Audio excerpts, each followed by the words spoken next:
This movement has no spokesperson. Everyone here is a spokesperson. Everyone here has a story to tell. There are people here who have no health insurance.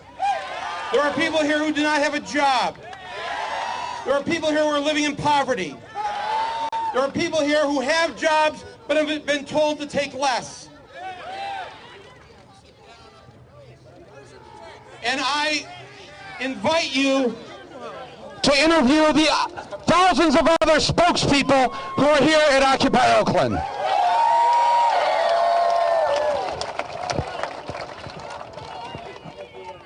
Someone asked me who is the leader of this organization. And I said, we're all the leaders. Everyone here.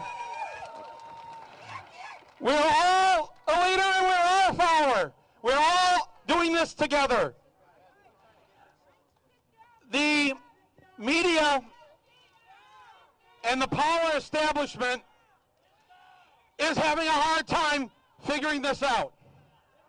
So be patient with them. They're used to just a few people showing up with a few signs, and then they go away and have a meeting in the basement of the Unitarian Church. God bless the Unitarians, by the way. Those in charge in this country and the media arm of Wall Street and corporate America were not prepared for this to be happening in hundreds of cities across this country right now. Hundreds. And it has happened with no leaders, no organization, no dues to pay. It's happened organically from the grassroots, the true grassroots. And in my lifetime, I have never seen a movement like this take hold this fast with this many people all across the country. Thank you, everyone, all of us, for doing this. And there's no turning back, is there? There's no turning back. I was at Occupy Wall Street last night in Zuccotti Park, Liberty Plaza, and I am here to bring greetings from the original Occupy Wall Street. Thank you, Oakland. Thank you, Oakland.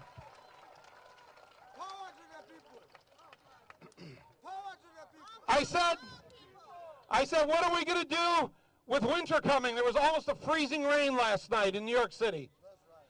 I said, what are we going to do with winter coming? And they said, there's two guys over there right now who have flown in from Occupy Anchorage. And they are here to consult with us on how to make it through the winter.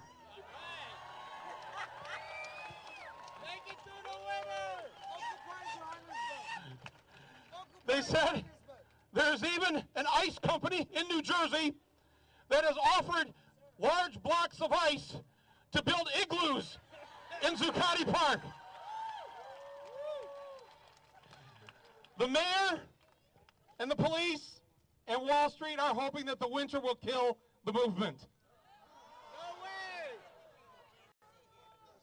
In the same way they don't understand that this is a leaderless organization with tens of millions of spokespeople, they also don't understand that weather is not the problem facing us right now. Climate change is facing us. But the weather in New York City is not going to stop this incredible movement. Let me just give you an idea, because I've been traveling the country, what I've seen.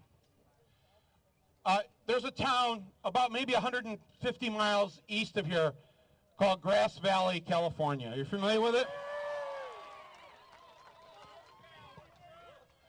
Where the hell is Grass Valley, right? No, I know where it is. But nobody across the country knows Grass Valley. And of course, the media doesn't know Grass Valley. But last weekend in Grass Valley, there were 400 people participating in Occupy Grass Valley. 400 people. There's only a few thousand people in the town. All right? And everyone was there. Old, young, out of work, people with work. The strata of American society is at each of these. You can see it right now. I can see it. I'm sitting here looking at the mosaic that this country is right now. Right here in Oakland.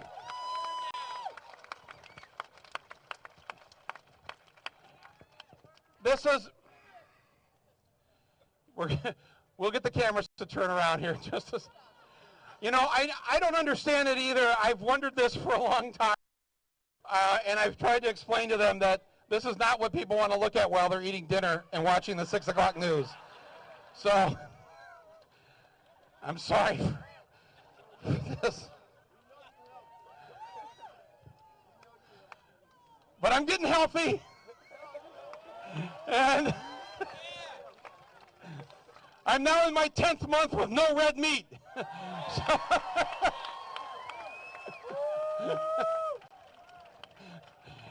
And that will be the soundbite on the evening news.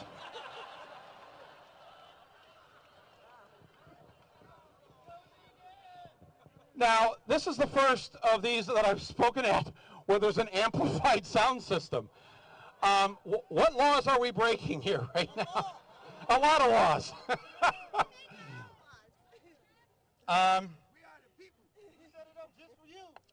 Thank you. Thank you. Thank you. Mayor Kwan is having a press conference right now upstairs.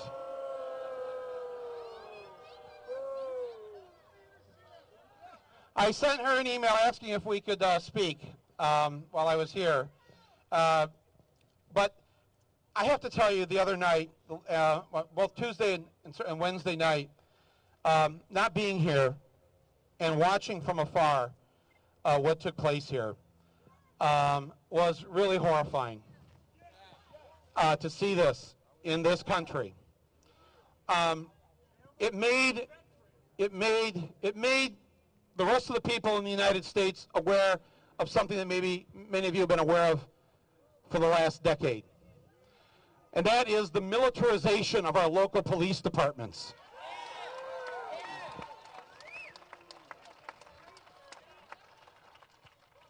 The Congress is not allowed to tell the public how much is spent on Homeland Security. But these local police departments all across the country over the last 10 years have sucked up literally billions of dollars to buy sophisticated equipment, to buy armaments that you use in a war zone, to buy tanks, to set up spying systems. Yes, we paid for this. And to prepare for what they believe is the inevitable, which is the people, sooner or later, aren't going to take it any longer. And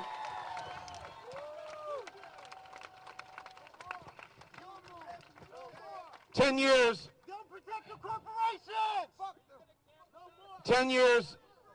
after 9/11, the majority of Americans realize who the real terrorists are. They're the people who create policies and who do things that literally do kill people. For instance, a congressional committee last month released these figures. They wanted to find out how many Americans die every year because simply for the fact that they don't have health insurance. They didn't go to the doctor because they didn't have insurance. Nearly 45,000 Americans die every year simply because they don't have health insurance. My friends, that is 15 9/11s every single year. A system that is set up to harm our system. Who said that it is morally correct to make a profit off people when they get sick. How sick is that?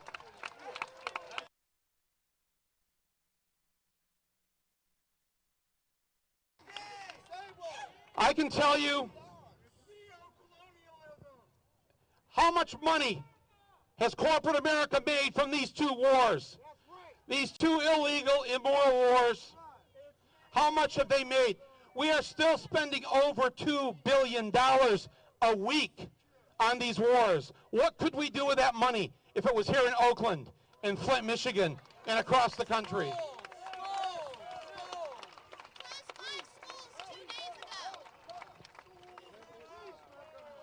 Somebody asked me, coming in here, who organized this? Who organized this? I know you think we the people organized it, right? Where's Wells Fargo? I just passed it on the street. If you want to know who organized this, they organized it. The people on Wall Street organized this. Bank of America organized this. ExxonMobil, BP organized this. They did more by simply putting their boot on the necks of millions of Americans. And like any human being, how long can you keep a boot on your neck? Not one more second with a boot on the neck. Thank you.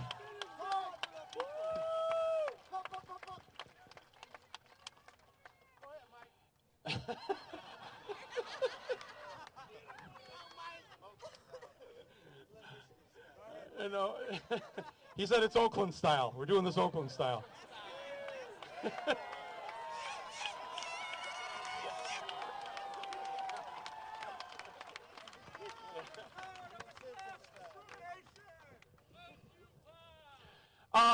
Let me tell you something else I've discovered across the country, and that is America, contrary to what maybe many here believe, and the way it's portrayed to us in the media, America is not a conservative country.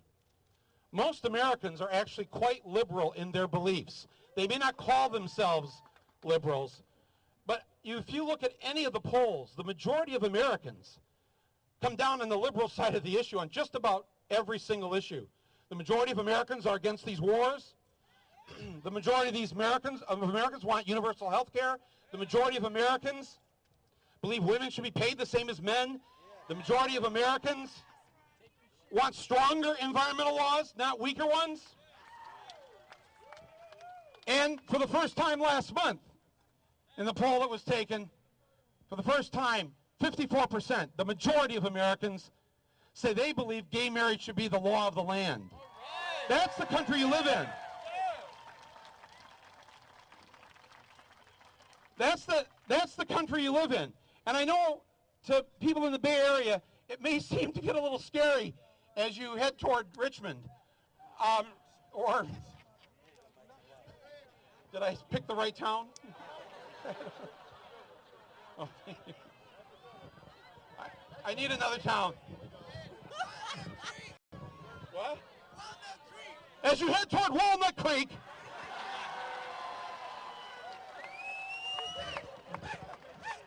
I was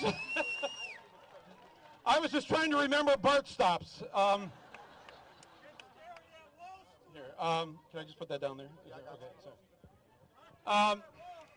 But as you go across this country, you see that that's the country you share. The people out there. That's why they're integrated. That's why 72% last week said they believe taxes should be raised on the rich. 72%. So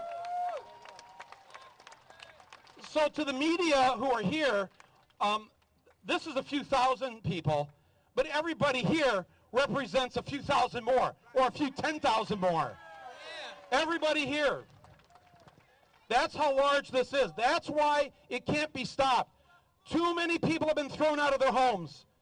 Too many people have had their schools decimated to where their kids aren't getting a proper education.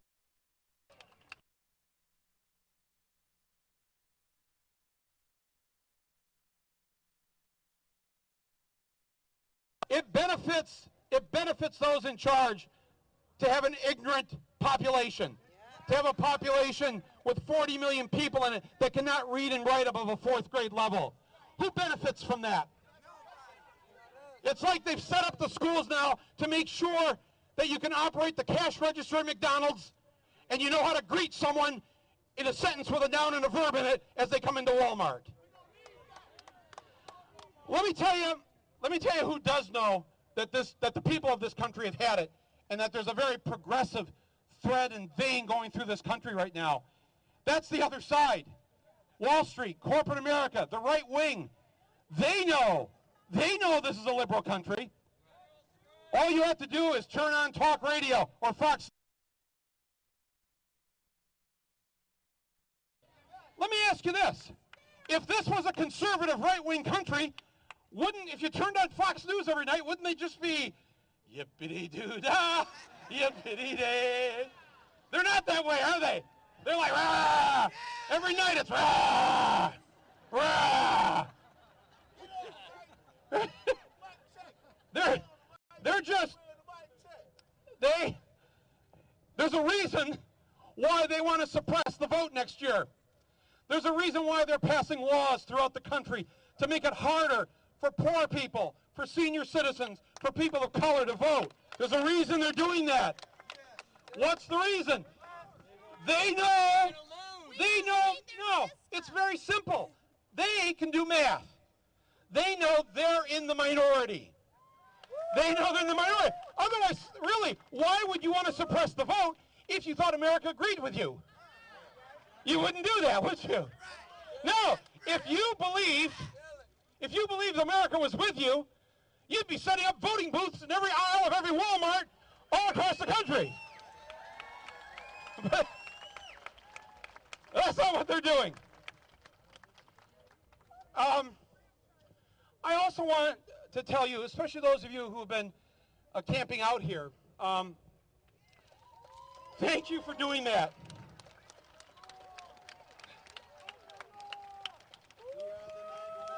You are better men and women than I am. Give me another year without the red meat. Wait, we've got our second soundbite. But watching the other night,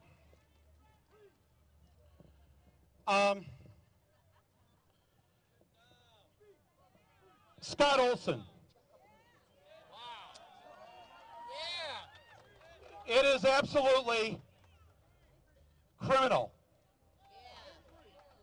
that this young man was willing to go and risk his life in a war that he, once over there, didn't agree with. That he would risk his life like this. And the only place he had to worry about was here in his own country, in Oakland, California.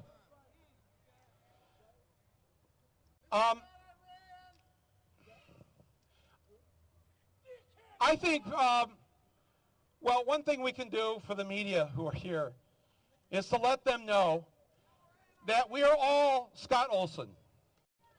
We are all with Scott Olsen, and we are all Scott Olsens.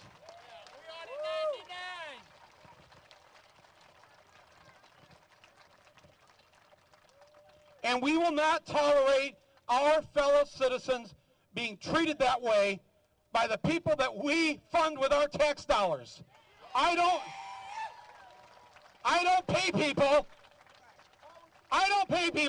to take a gun or a tear gas gun and point it at me and hit me in the head with their ammunition or their tear gas canister.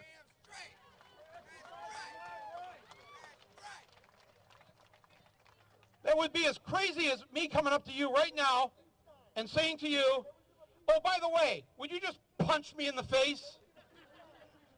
Why would I do that? I think all of us want to send our best wishes, our prayers, our good karma, everything that we can muster to Scott so that he is better and well. And, yeah, I think that let's have 30 seconds of silence in honor of Scott Olsen and our hope that he will recover quickly from his injuries. I've gone on too long here, and well, yeah, but it's, well, no, it's, no, what am I know, now that I've singled out Richmond, I'm going to have to go and participate in Occupy Richmond.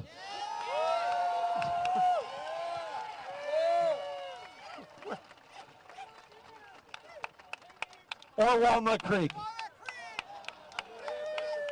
Walnut Creek is where we need to be, right? Isn't that where the money is? All right.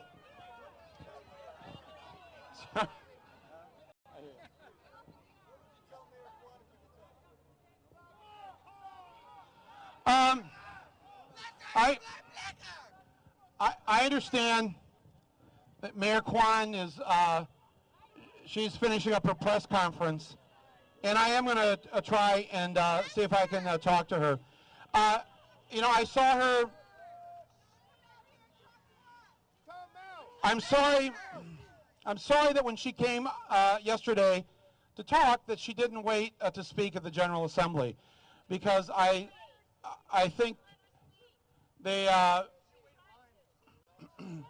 Well, there's a process that we're not in a General Assembly right now, but there's a process at the General Assembly where you sign up to speak, and we're all equals. And so, you know, I've been in New York, so I've been in Occupy Wall Street, and if I'm number 17 to speak, I'm number 17 to speak, and it doesn't matter if I'm Michael Moore or Michael Schmo. You know, it doesn't. And it's the spirit. That's why this movement is built, because it is a movement of equals. Everybody has something to give to this. We're all in this together. We're going to sink or swim together. That's our choice right now.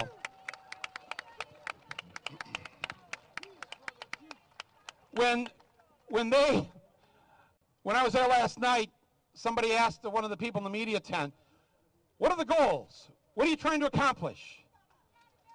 And he said, our mission is in our name, Occupy Wall Street, and then he said, period. I thought about that for a second. Occupy Wall Street, period. In other words, it isn't just about these encampments.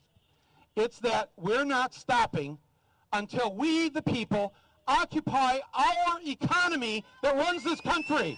This is our economy. It's our country. We're the ones that have a say.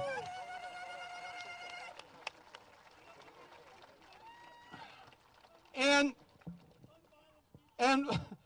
when somebody says to me, well, you know, what's the goal? What's the end game? And I say, well, let me tell you something, first of all. We've already had a number of victories in our first 6 weeks. And let's acknowledge those victories. All right? Number one, we have killed despair across the country. The despair that people were feeling. That despair is dissipating right now. This movement has killed apathy. People have got up off the sofa. They've turned off Dancing with the Stars. And they're out in the streets. This is a victory. Here's something very important we've done. 6 weeks ago, what was all the media talking about? All the politicians in Washington, all the pundits. What was the national discussion that we weren't part of that they determined? What were they talking about? The debt ceiling. The debt ceiling. The deficit. We got to reduce the deficit. We got to reduce the deficit.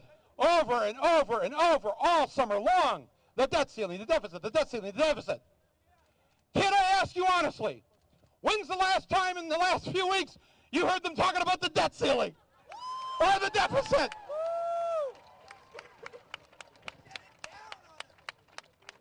This movement has shut down that bullshit discussion.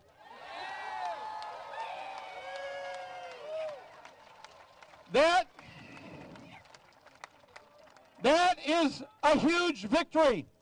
You have altered the national discussion. You have altered it.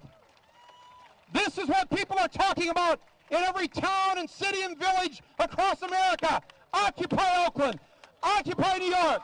Occupy San Francisco. Occupy Grass Valley. Occupy Walnut Creek. Occupy Flint, Michigan. Occupy everywhere.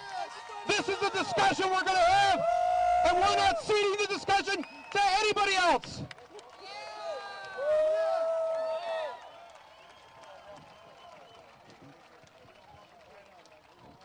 So, in conclusion,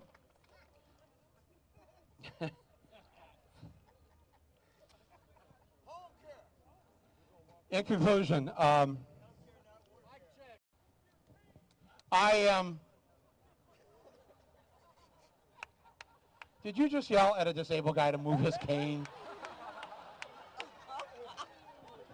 They told me there were plants here from the police. Plainclothes. Plainclothes officer, let me just remind you, when you yell out at a disabled person, put down the cane, we know who you are. But welcome, welcome. Because police officers, you're part of the 99% too. They'll be coming after you. They'll be coming after you and your home and your health care and your children. There's a number of towns across this country.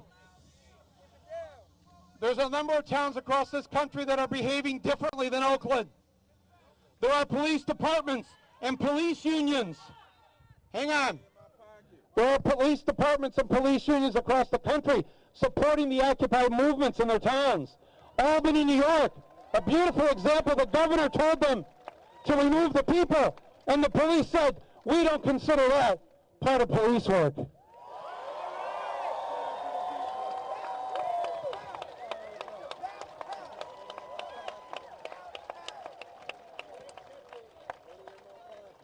So the police do have a choice, even in Oakland. It's still America, Oakland PD. It's a free country. You can join us. You can join us. You don't have to join them. You don't have to be here defending Wells Fargo and Bank of America and BP and everybody else. You can stand up for yourselves and everybody else. All right, so please keep this alive here. I know there's going to be a lot of snow this winter.